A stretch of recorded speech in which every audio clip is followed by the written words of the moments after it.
कभी आपने दम किया हुआ पानी पिया है? इस्लाम के अंदर बाकी मज़ाहिब की तरह कॉमन है कि कुरानी आयत को पानी के ऊपर दम किया जाता है, पढ़ा जाता है और उस पानी को पीने से शिफा मिलती है।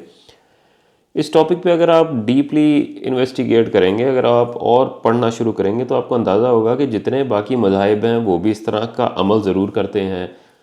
क्रिश्चियनिटी है तो उनके पास होली वाटर है जिसके अंदर बैप्टाइज़ किया जाता है, लोगों को पाक किया जाता है। यहूदी भी इसी तरह अपनी आयत को पढ़ते हैं, अपने वर्सेस को पढ़ते हैं और स्पिरिचुअल हीलिंग के लिए इस्तेमाल किया जाता है। उनके जो राबी होते हैं वो पानी में पढ़ कर देते हैं ताकि लोगों की स्पिरिचुअल हीलिंग हो सके। हिंदू मज़हब के अंदर भी इसी तरह है कि गंगा जल को मंत्रा पढ़ के दिया जाता है लोगों की नेगेटिव एनर्जी दूर करने के लिए और उनकी स्पिरिचुअली उनकी इम्प्रूवमेंट करने के लिए, किसी चीज़ को पवित्र करने के लिए। इसी तरह जो बुद्धिज़्म वाले हैं उन्होंने भी अपने कंटेनर, अपने वो वास, वो पतीले जो पीतल के बने हुए होते हैं उसके अंदर पानी को रखते हैं और रात भर उसके सामने इबादत करते हैं, फिर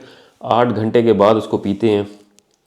इसी तरह जो बाकी मज़ाहिब हैं उनके अंदर भी पानी की कहीं ना कहीं इस तरह की लॉजिक ज़रूर मौजूद है कि आपने उसके ऊपर कोई अपनी इबादत, मौसीकी या बातें आपने उसके साथ करनी है और उस पानी से आपकी स्पिरिचुअल या आपकी जो फिज़िकल पेन है वो भी ख़त्म हो सकती है। ये लगता तो बहुत अजीब है लेकिन 1988 में 1988 में बेर्नेविस एक साइंटिस्ट है फ्रांस का, उसने एक आर्टिकल लिखा जिसका नाम था वाटर हैज़ मेमोरी। होम्योपैथिक की दवाइयाँ वगैरह बनाते थे, उसके साइंटिस्ट ने कुछ रिसर्च कर रहे थे जिसमें उनको अंदाज़ा हुआ कि अगर हम किसी एंटीबॉडीज़ को डाइल्यूट करते जाएं यहाँ तक कि अब उस एंटीबॉडी का उस पानी के अंदर होना नामुमकिन है, लेकिन जब हम टेस्ट करते हैं कि वो वायरस के ख़िलाफ़ उसका अमल कैसा है तो उसका रिस्पॉन्स उसी तरह था जिस तरह एक कंसनट्रेटेड मेन जो उनका एंटीबॉडीज़ था उसका रिएक्शन था, जो लॉजिकल नहीं है क्योंकि अगर आप इतना डाइल्यूट कर चुके हैं जिसके अंदर अब एंटीबॉडीज़ एग्जिस्ट ही नहीं कर सकती, उसका रिएक्शन ऐसे कैसे हो सकता है। तो उसका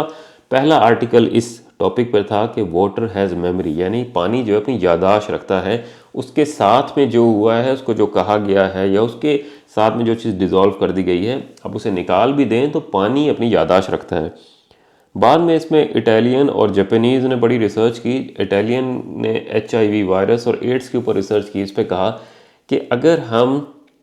सिर्फ पानी को इस इंफॉर्मेशन को दें, इलेक्ट्रोमैग्नेटिक उसको रेडिएशन दें, पानी के साथ कोई फिज़िकल कांटेक्ट वायरस का नहीं हुआ लेकिन सिर्फ इंफॉर्मेशन दी जाए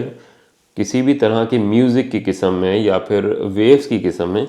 तो पानी अपनी मेमोरी रख लेता है और उसका जब टेस्ट किया गया तो उससे ये DNA उसका जनरेट कर सकते हैं वायरस का, जो बहुत ही इलॉजिकल लगता है कि एक आइटम, एक वायरस, एक बैक्टीरिया या कोई भी इन्फेक्शन किसी पानी में एग्जिस्ट नहीं करता था, सिर्फ आपने उसकी इंफॉर्मेशन दी है और पानी ने उसकी यादाश्त रखी हुई है। जापान का एक मुसव्विर है, उसने इस पे काफ़ी सारे अपने रिसर्च की और उसने बताया कि अगर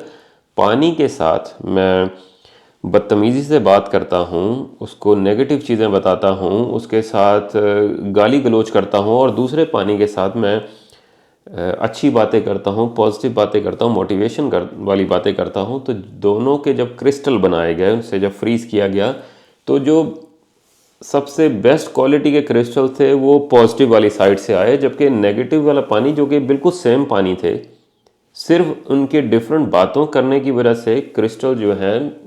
नेगेटिव पानी के ख़राब आए या अच्छे तरह नहीं बन सके। यानी रिसर्च जो है बड़ी इंटरेस्टिंग हो जाती है इस मामले में कि एक चीज़ जिसको इस्लाम या बाकी मज़ाहिब जो हैं पिछले हज़ारों हज़ारों सालों से कहते आ रहे हैं कि आप किसी भी तरह का म्यूज़िक है, वर्सेस हैं, आयात हैं, उसको पानी के साथ जब बोलते हैं तो उसकी जो रेजोनेंस है, जो उसकी रेडिएशंस हैं, जो उसकी वेवलेंथ है, वो आपका पानी एब्जॉर्व कर लेता है और इससे आपकी हीलिंग हो सकती है, स्पिरिचुअल हीलिंग हो सकती है, फिज़िकल हीलिंग हो सकती है। पता नहीं फ्यूचर में इसके अंदर रिसर्च का क्या एंडिंग निकलती है, लेकिन लोग अवॉइड करते आए हैं बहुत अरसे से कि मैं अपने दुश्मन के घर का पानी भी नहीं पीऊँगा। और इसी तरह जो लोग टॉक्सिक होते हैं जिसकी वजह से आपके घर में नेगेटिव एनर्जी आती है,